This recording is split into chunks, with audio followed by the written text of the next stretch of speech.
When I was in junior high school, one of my friends,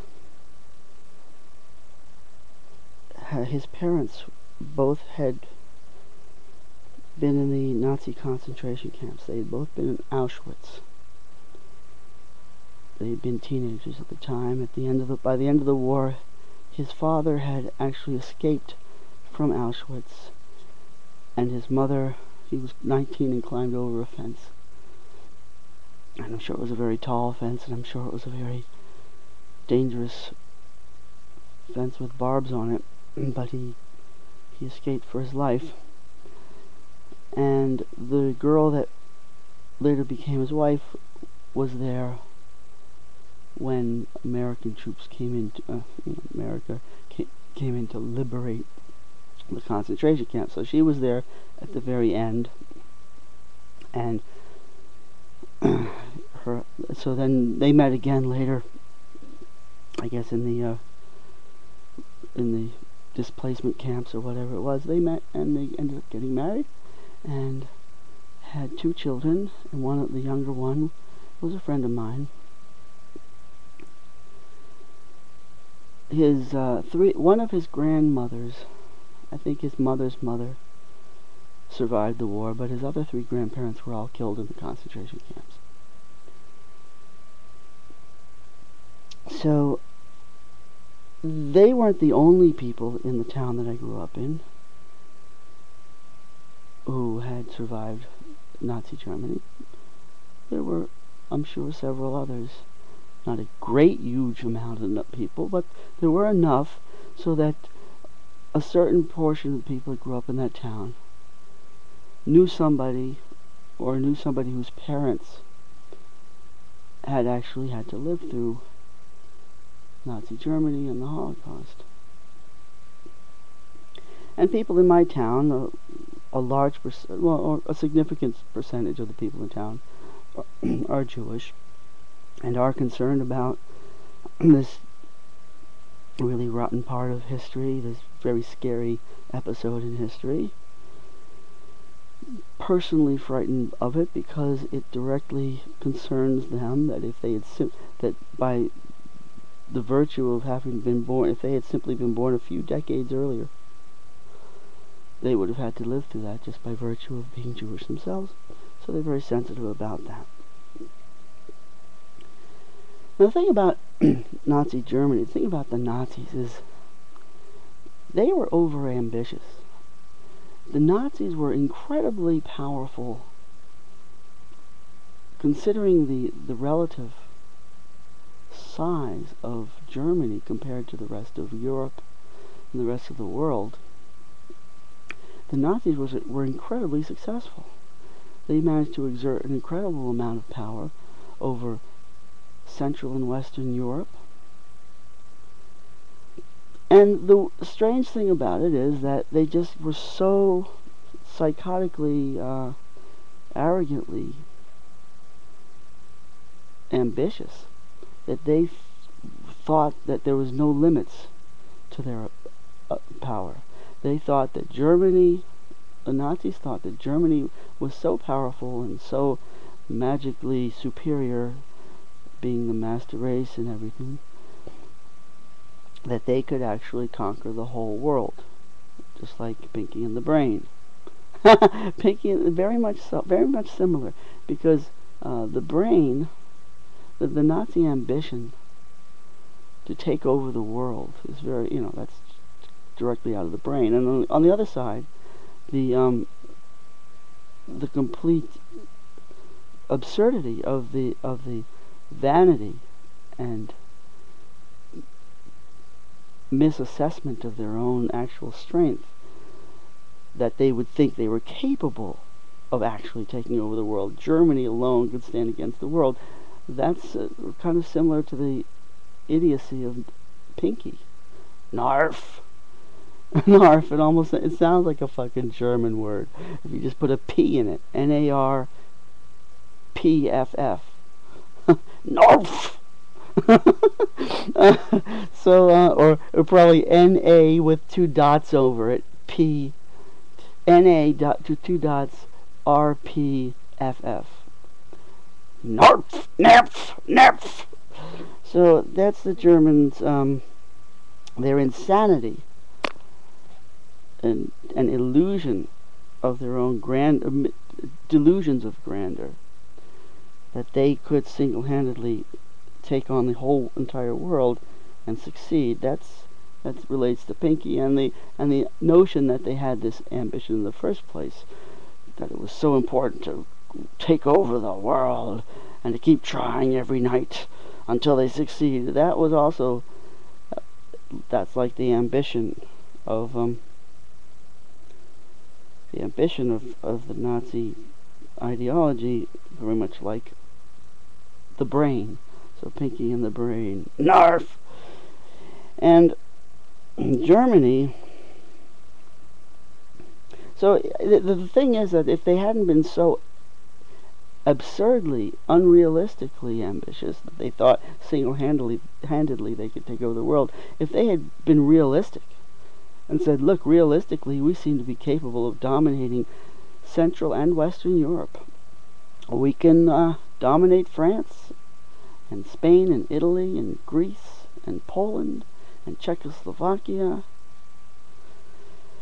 and Switzerland and Austria. I mean, if Switzerland just sort of remains neutral, who cares? They're up in the mountains. Fine, we can still use them as our banking system. Even if the rest of the world shuns the Central Nazi Europe, we can still use the Swiss banks as the middleman. And even Sweden, Norway, Denmark, or if they had Norway and Denmark, as they had in Sweden, had also played the middleman role of being neutral, which is what they did in the war. As far as I can tell, like the four main neutral countries during World War II were Switzerland, Sweden, Ireland, the Republic of Ireland, and Spain. Spain was run by essentially a fascist guy named Franco, and yet they managed to remain out of the war somehow, probably because Franco was fascist. Hitler wasn't going to bother with them, and for some reason nobody else. As long as Spain declared itself neutral, the Allies weren't going to attack Spain either. So that was pretty much the intention, and Spain pretty much got their goal achieved by remaining neutral. And the Republic of Ireland remaining neutral had to do with, I don't know, something to do with their antagonism towards England. It wasn't that many years since they had a revolution from England and all that.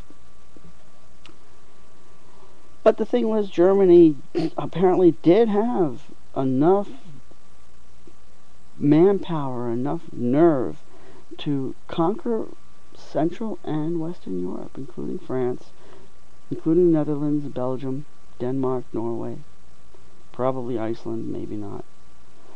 Just because geographically Iceland was way up out west in the North Sea. But they were unrealistic. They got overly insane about thinking they could take over the world. And so they took on Great Britain, England. They took on the Soviet Union. They tried to take over Africa, and they were just overextended. There's no way they could have succeeded because they were delusional in their belief that they could extend themselves that way. And that's the main difference between Nazi Germany and modern Nazi America. People don't want to see, at least people in America don't want to see, the direct parallels between Nazi Germany and modern America. They want to say, oh, no, the Nazis were evil. The Nazis were genocidal murderers. They made a Holocaust. And we are America. We stand for truth, justice, and Superman's way. And believe in freedom and democracy and all that shit. So they don't want to see the parallels. But the fact is, the actual basic real fact is that the difference between modern America and Nazi Germany is that we succeed while where Nazi Germany failed, because Nazi Germany tried to overextend itself and was delusional, unrealistic about its own capabilities. Whereas America knows how to play the game and put on the pretense and not try to take over the whole world at once, but do it bit by bit, country by country, one or two countries at a time. That is, that's within America's, well within America's power, especially if they're under, they're countries that are much less technologically endowed than we are. So all we need to do is fire up our remote control missiles and say, we're coming to take your oil. We're coming to take your oil, hee hee, ha ha, ho ho, ha ha ha, to the funny farm. Oh, they're coming to take me away, ha ha ha ha ha. They're coming to take my oil, ha ha ha ha ha ha ha. And that's the main difference, that we succeeded. We are Nazi America. We succeeded where Nazi Germany failed because we have a more successful game plan, a more realistic self-assessment than Nazi Germany had. That's the real difference. And the people that I knew, people that live in my town, certain significant proportion of them, not necessarily more, not a majority, but a significant proportion, like 30%, somewhere about 30 to 35% of the town that I grew up in is Jewish. These people think, oh, and many of them, you know, have somehow either known or know somebody that known, somehow, somewhere in Newton, they're aware of the presence of survivors of the Nazi Holocaust, the Jewish survivors. And most of them are just like any other Americans. They're buying into the bullshit, and they're going around with support our troops and American flag, and rah rah America, and aren't we great because we're fighting terrorism. And they really don't want to face the fact that they really don't want to believe what the reality is that modern America is Nazi America, and that what the Nazis did to Poland and France and Czechoslovakia is exactly the same thing that America is doing to Iraq and Afghanistan and Iran. There's your parallels. Poland, France, Czechoslovakia. Iraq, Afghanistan, and Iran. And what we have done, the Holocaust, the genocide that we have committed and are continuing to commit in Iraq and Afghanistan, is really no different from the Holocaust that the Germans perpetrated on the Gypsies and on the Jews. The Jews and the Gypsies. The Iraqis and the Afghans. It's the same. And it's really pathetic, the number of people that I know, or that, you know, neighbors, city neighbors of mine that maybe I don't personally know, but we all know we all know the same town, and we know some people in common that we would find out if we started talking about who we know and where we know and who we know that knows somebody. We'd all somehow or other know each other, or know somebody that knows the same person. And if I were to talk to the average citizen in my town, if I were to talk to the average Jewish citizen in my town, they would express about how outraged or how horrified they are about what happened in Germany in World War II. But if I tried to tell them that we're doing the same thing, that we are the Nazis now, they would get upset at me, and they wouldn't see the parallels at all. And that's pretty pathetic to me. If you're going to be outraged and offended and upset and horrified about what the Nazis did, I'm right behind you. I'm right there with you. But if you're going to do that and be oblivious to the fact that we're doing the same thing, that we're playing the same role, that the roles have been reversed, or that we've now put on the Nazi uniform, but the Nazi uniform that we put on is red, white, and blue, so that's supposed to make it okay. You know the difference between the Nazi flag and coloring. And the coloring of the Nazi flag was red, white, and black. A red swastika on a white circle on a black background. Is that right, or is it the other way around? Was it a black? Oh, I guess I got it wrong. There was a black swastika on a white circle and a red background. Yeah, I guess that's how it was. It was a black swastika, white circle, red background. And so there you go, red, white, and black. And what we have in America is red, white, and blue. Big deal. Big difference. Black and blue. We're still leaving them black and blue, aren't we? And red and tooth and nail. So in America we have the red swastika, the white circle, and the blue background. That's basically the difference. And I guess blue represents success and black represents failure. Because the Nazis failed through their unrealistic expectations of themselves. And America succeeds through realistic manipulation and role-playing in portraying ourselves as the liberators, the peacemakers. I'm gonna mention what made me think about all this. I was actually reading. Let me see it. Oh gosh, did I close it? I did close it. I was reading about electrical vehicles, and unfortunately, I closed it. All right, and I was reading a solar power site. A site all about solar power, and then they were talking about the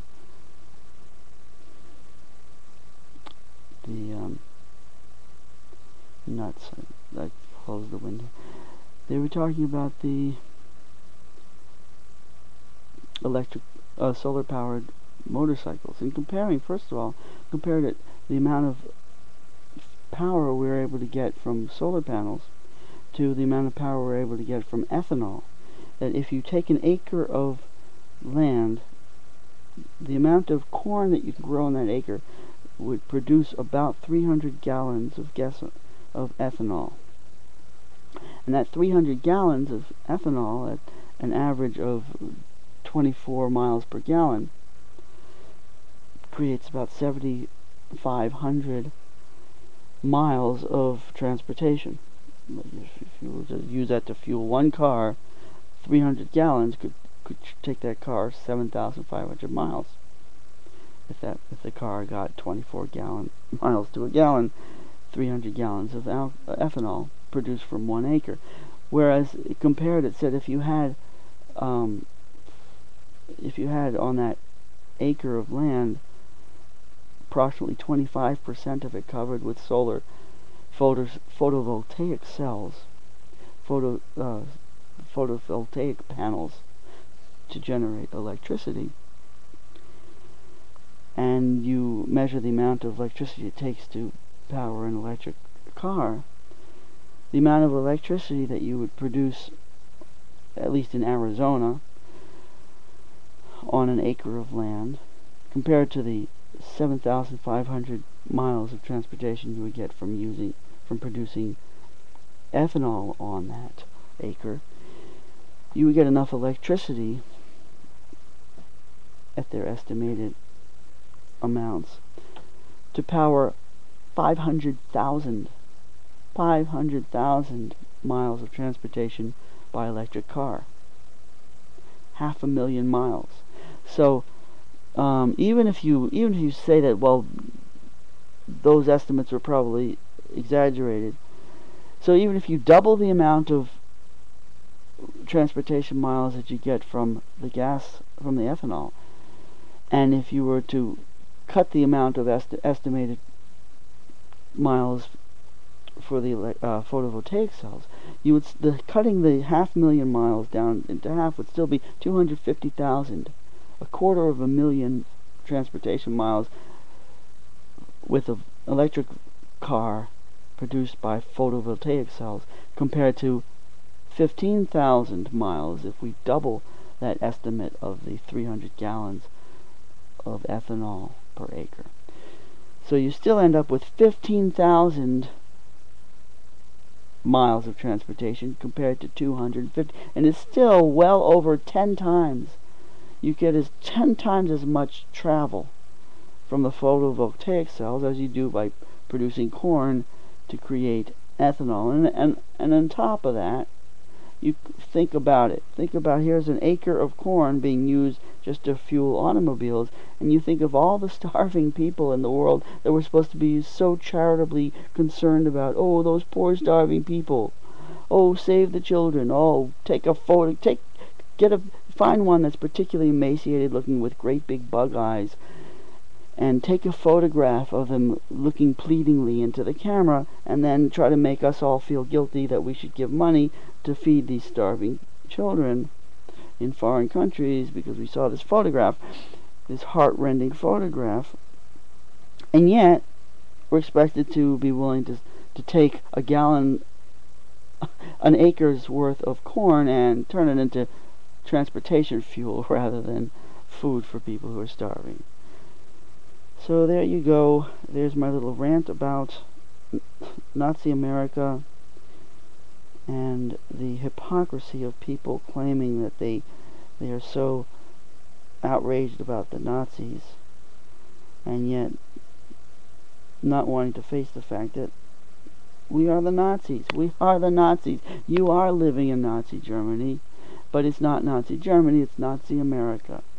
And that's the difference, and it's not red, white, and black, it's red, white, and blue, but it's still... Okay, so wait a second, I got it backwards. The Nazis had a black swastika on a white circle on a red background.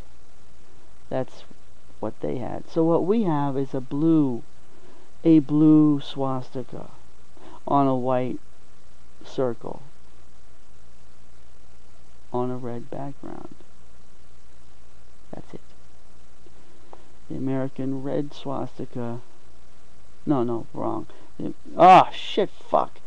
The American blue swastika on the white circle on the red background. There we go. I won't ruin your sketch for a pound. No, I won't... I won't have a Holocaust if you pay me a pound. I won't be a Nazi for a pound. Sorry, you've ruined the sketch. You've ruined this video. I won't ruin your video for a pound.